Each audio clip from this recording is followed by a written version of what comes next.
يقول لي ديتي شغاله بطن فاعرف ازاي، او يقول لي ده عمر سنه فاعرف ازاي ان ديتي عمر سنه. اولا عمر السنه ده يعني عشان حضرتك تبقى مركز معانا، هي المفروض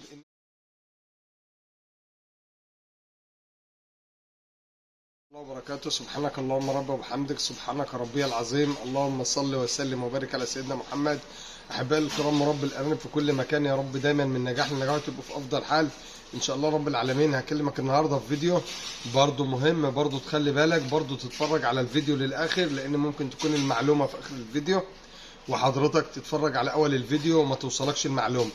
وبرضو ما تنساش ان انت حضرتك تشارك الفيديو لكل الناس علشان الناس تعرفنا، وتعمل لي لايك علشان ننتشر وكل الناس تعرفنا، لان الدل على الخير كفاعله، وبرضو يبقى لك الاجر لان احنا بنقول المعلومه لله. فحضرتك برضو حد معلق لي على القناه اخ كريم وانا سعيد جدا بتعليقه، بيقول لي ازاي اعرف النتايه دي اشتغلت قبل كده بطن او اشتغلت بطنين، او النتايه دي صغيره بربره او ما هيش بربره، اعرف ازاي؟ فانا هشرح لك بالتفصيل ان شاء الله علشان حضرتك تبقى فاهم كل حاجه وتعرف كل حاجه. اولا البربره، او لو هي يعني انت بتسال ان انت لما تجيب حاجه من بره من عند فلان او فلان ويقول لي دي بربره ويقول لي ديتي شغاله بطن فاعرف ازاي، او يقول لي ده عمر سنه فاعرف ازاي ان ديتي عمر سنه.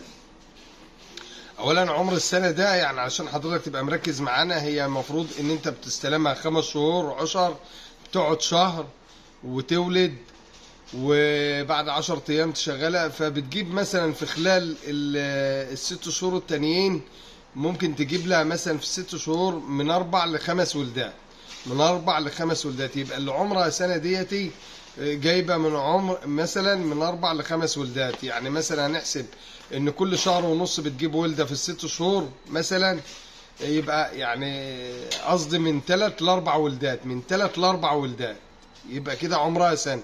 فهتعرف ازاي؟ انا اقول لحضرتك كل حاجه بالتفصيل علشان تبقى فاهم الفرق بينهم وبين بعض. اولا البربره اللي هي لسه ما اشتغلتش، اللي انت واخدها من عند اي حد او بتشتريها من عند اي حد لسه ما اشتغلتش، هتبص للفتحه بتاعه الحياه بتاعتها من تحت. يعني بص ديتي، بسم الله، هتلاقي الفتحه بتاعتها من تحت من هنا كده صغيره ضيقه، صغيره ضيقه لسه ما اشتغلتش. الام بقى هتلاقي الفتحه بتاعتها دي كبيره، الام اللي اشتغلت ولده واتنين هتلاقي الفتحه بتاعتها دي كبيره. شوف دي صغيره ازاي، دي بربره هي صغيره، تمام. فانا هشرح لك برضو، هوري لك ام برضو تكون الفتحه بتاعتها كبيره. شوف دي الفتحه بتاعتها صغيره، الشعر لسه كاسي على الحلمات، الحلمات كده ايه، الحلمات صغيره، الحلمات بتاعتها ما هيش واخده سمك كبير قوي، تمام. شايف انت الحلمه قد ايه باينه في الفيديو؟ ها، الحلمه صغيره ديت تعرف منها ان هي بربره على طول لسه ما اشتغلتش. فتحه صغيره، الحلمات بتاعتها مش كبيره قوي، ودايما البرابر، دايما البرابر تلاقي الشعر بتاعها لامع، تلاقي الظهر بتاعها فيه حته لحمه، الظهر بتاعها فيه لحم، تعرف ان ديت بربره لسه ما اشتغلتش، لسه ما استنزفتش، لسه ما استنزفتش دهون وكذا. لان طبعا لما بتولد وبتشتغل بتستنزف بقى، بيبقى فيه هنا بتبقى عايزه علف قوي وعايزه تبقى قويه علشان تجيب لك الولده الثانيه. فبتلاقيها مهما كان الشاب او انت لما تيجي لشاب صغير تلاقيه لسه واقف على رجليه ولسه شعره كامل، تيجي تبص للراجل الكبير طبعا تلاقي بدأ يبقى ايه، بدأ العمر يبان عليه. فانت كده بتفهمها من الناحيه ديت. البربل هتلاقي شعرها بيلمع، تلاقيها دايما واقفه نشيطه وحيويه، تلاقي الحلمه بتاعتها صغيره، تعرف من هنا ان ديتي لسه بربر والفتحه بتاعتها صغيره. هنا بقى معلومه مهمه قوي تعرف منها البربر. هنا الضفر ده بتاع النتايه من هنا قدام حضرتك اهو، طول ما تلاقيه احمر، شايف انت الحمار، الضفر احمر اهو، احمر ورفيع خالص ازاي، احمر اهو باين كده في الفيديو، ورفيع اهو، ده لسه باين عليها ان هي بربران، تمام. هوريك برضو الضافر بتاع الام علشان تبقى عارف الفرق بينهم وبين بعض، تمام. اهو قدامك اهو، باين واضح.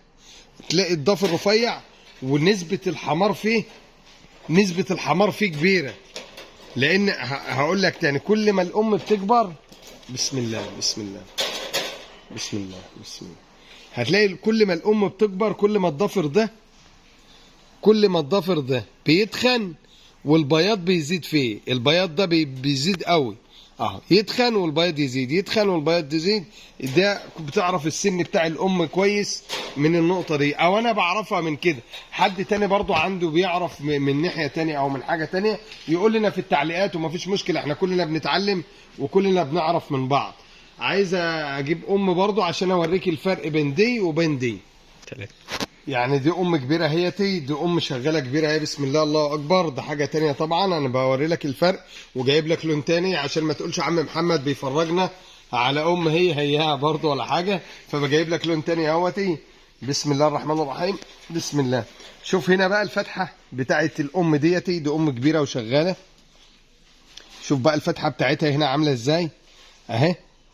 وطبعا ما تستغربش ان الامهات عندنا حمرة كده، لان طبعا ده علف آلة حسان وبيتعمل مخصوص للمزرعه، ومهتمين بيه جدا علشان دايما الخصوبه تبقى عندنا جاهزه. دي يعني عشان برضو ما تقوليش ده بالنسبه ان احنا شغالين يعني على طول كده. تمام. شفت انت الفتحه بتاعته دي كبيره ازاي اهي. دي ام شغاله بقى خلاص. وبتلاقي هنا الجيوب التناسليه بقى بقت باينه خالص وواضحه. هنا بقى الضفر اهوت قدام حضرتك، بص الضفر هنا، شوف بقى الفرق بقى. الضفر بقى تخن تخين اهو. تمام. الضفر كل ما تلاقيه تخين وفي بياض كتير، بس طبعا اللون بتاع الام ده متغير عشان هي لونها تاني. تلاقي بص، شايف انت الضفر تخن في فرق جامد اهو في البياض اهو. بص اهو. هنا تبدا تعرف ان الام ديتي ام كبيره مش صغير. الضفر اهو زي اللي انا وريته لك التاني. شوف هنا البياض قد ايه في الضفر، ما عادش فيه حمار.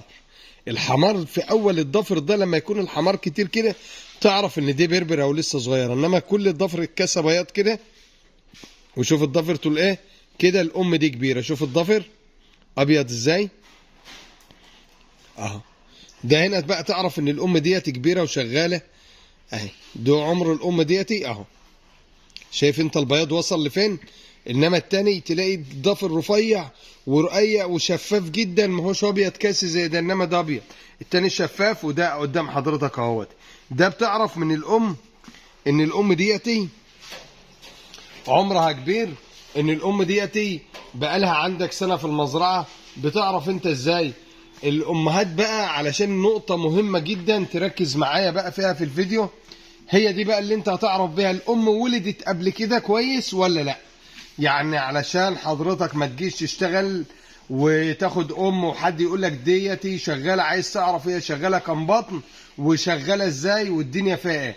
لو انت حضرتك بتعرف تجس وخبره، اول ما هتمد ايدك في الام كده من جوه علشان تجس الام البكر هتلاقي بطنها لسه مشدوده، وتلاقي العشر واضح في ايدك بسرعه، مفيش فيه حاجات تانية، يعني مفيش حواليه حاجه. يعني انت تيجي تمسك تلاقي العشر على طول. طيب الام ديتي مفيش فيها عشر وفاضيه، وانا بشتريها فاضيه، هتلاقي فيها حاجات زي الخيوط، حاجات زي الخيوط وتخينه زي العروق كده. يعني زي العروق، كل ما العروق دي تكون تخينه في ايدك وكتير تعرف ان الام ديتي ولدت اكتر من مره. ديتي اهم نقطه في الفيديو بقولها لك، علشان كده بقول لك اتفرج على الفيديو للاخر. كل ما تمد ايدك في الام وتلاقي الام بطنها رايقه مفيش فيها حاجات كتير، اعرف ان دي ما ولدتش كتير. الام فيها بطنها حاجات كتير وفيها حاجه زي الاحبال او العروق وكتير، اعرف ان الام ديتي ولدت اكتر من مره. هنا بقى بيبقى شغل الرحم اشتغل اكتر من مره، فانت كده بتعرف من الناحيه ديت. انما لما تيجي تمد ايدك في البربر هتلاقي مفيش اي عروق مقابلاك ولا اي حاجه مقابلاك، وبطنها هتحس ان هي فاضيه مفيش فيها اي حاجه. طب ولدت مره تلاقي الرحم كبير في ايدك وبدأ يبان في ايدك حاجه زي الخيوط الناعمه، خيوط، ده تبقى ولدت مره. طب الخيوط دي تخينه بدأت تبقى عامله زي الاحبال بتاع الغسيل مثلا كده، تعرف ان الام دي ولدت اكتر من مره. تمام. طب الام دي مش باين فيها لا زي الاحبال ولا اللي زي الخيوط، تبقى الام دي ما ولدتش ولا مره. ده يا ريت يكون ده واضح لحضرتك. انت ما بتمد ايدك في الام وتلاقي فيها حاجه زي الخيوط تبقى الام دي ولدت مره. طب الخيوط ديتي تمد ايدك فيها تلاقي حاجه زي الحبال بتاع الغسيل كده، بتقنع حبال الغسيل، تعرف ان الام دي ولدت اكتر من مره. طب الام ما فيهاش لا ده ولا ده، تبقى الام دي اول مره، تبقى الام دي بربره ولسه ما ولدتش. عندك اكتر من حاجه تعرف بيهم زي ما انا شرحت لحضرتك، اكتر من حاجه تعرف بيهم اهوتي. لو لسه المعلومه مش واصلاك كلمني تاني، علق لي تاني، انا مش هزهق منك ابدا.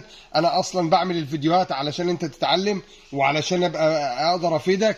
تحياتي لكل الناس، دايما منورينا ومشرفينا في مزرعه اخوكم محمد حسان. السلام عليكم ورحمه الله وبركاته.